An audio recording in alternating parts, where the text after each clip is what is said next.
Alright guys, my name is Kumar Pritam और आज की इस वीडियो में हम बात करेंगे बाइनरी ट्री के बारे में। Binary tree is a non linear data structure जिसमें कि डाटा हायरार्किकल ऑर्डर में स्टोर होते हैं। तो सबसे पहले हम लोग देख लेंगे कि बाइनरी ट्री को क्रिएट कैसे करते हैं। तो बाइनरी ट्री को क्रिएट हम के थ्रू कर सकते हैं। लिंक लिस्ट को क्रिएट करने से पहले हम लोग को एक स्ट्रक्चर तैयार करना पड़ेगा जिसके अंदर 3 फील्ड हमने डिफाइन किया है। एक डाटा फील्ड जो कि बाइनरी ट्री का डाटा स्टोर करेगा, एक लेफ्ट चाइल्ड को और एक राइट चाइल्ड को। तो ये तीनों को स्ट्रक्चर के थ्रू हम लोग रिप्रेजेंट करेंगे। हम लोग तुरंत देखते हैं कि क्रिएट नोड के अंदर कैसे फंक्शन होगा। तो हम लोग यहाँ क्रिएट नोड नाम का स्ट्रक्ट नोड पॉइंटर डिफाइन किया है जो कि इंट डाटा नाम का पैरामीटर एज अ पैरामीटर लेता है। उसके बाद सबसे पहले एक न्यू नोड क्रिएट करेगा, न्यू नोड नाम का स्ट्रक्ट नोड पॉइंटर। उसके बाद सबसे पहले इसको मेमोरी एलोकेशन होगा, डायनामिक मेमोरी एलोकेशन होता है और उसे स्ट्रक्ट नोड में टाइपकास्ट किया जाता है। उसके बाद न्यू नोड का डाटा के अंदर डाटा इंसर्ट करेंगे, न्यू नोड का लेफ्ट के अंदर नल और न्यू नोड का राइट के अंदर नल, और फिर रिटर्न कर देंगे न्यू नोड। इसको हम लोग देखते हैं ये फंक्शन कैसे होगा। अगर हम लोग किसी भी क्रिएट नोड करेंगे तो सबसे पहले एक लिंक लिस्ट क्रिएट हो जाएगा। इसमें 3 फील्ड होगा, एक डाटा फील्ड, एक लेफ्ट और एक right. Okay, so data that will store the data part of this node, and left that will store the information about the left child, and right that will store the information about the right child. Okay, so main method में क्या लिखा गया है?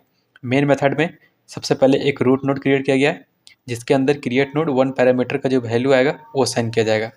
तो अगर हम root node 1 create node अगर 1 करेंगे तो यहाँ 1 पास होगा और डाटा के अंदर 1 जाएगा।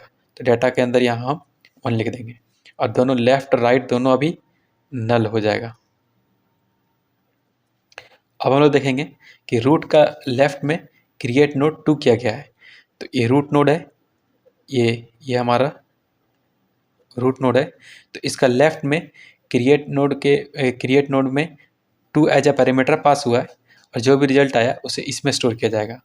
तो सबसे पहले हम लोग यहाँ जाते हैं और 2 अगर एज अ पैरामीटर पास होगा तो न्यू नोड का डाटा के अंदर 2 जाएगा। तो यहाँ से ये लिंक लिस्ट, फिर से एक नया लिंक लिस्ट क्रिएट होगा, उसमें डाटा के अंदर 2 जाएगा और लेफ्ट राइट दोनों अभी नल हो जाएगा। और जो भी इस न्यू नोड का एड्रेस होगा वो यहाँ स्टोर होगा। सपोज अगर इसका एड्रेस अगर 100 है तब यहाँ 100 स्टोर हो जाएगा। अब हम लोग देखते हैं कि आगे क्या लिखा गया है। रूट नोड का राइट में फिर से क्रिएट नोड किया गया, वहाँ 3 स्टोर किया गया है।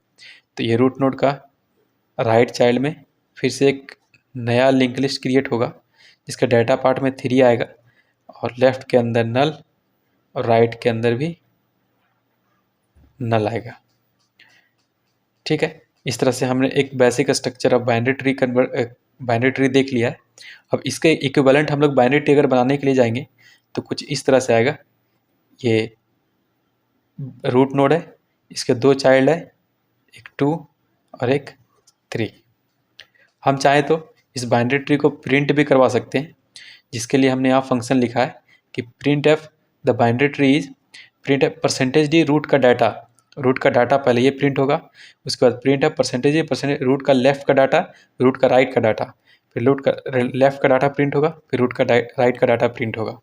जब हम लोग आउटपुट देखेंगे तो पहले 1 फिर 2 फिर 3 प्रिंट होगा। इसी तरीके से हम लोग basic implementation of binary tree using link list कर सकते हैं। Okay, so that's all from my side. मिलते हैं नेक्स्ट वीडियो में। Take care.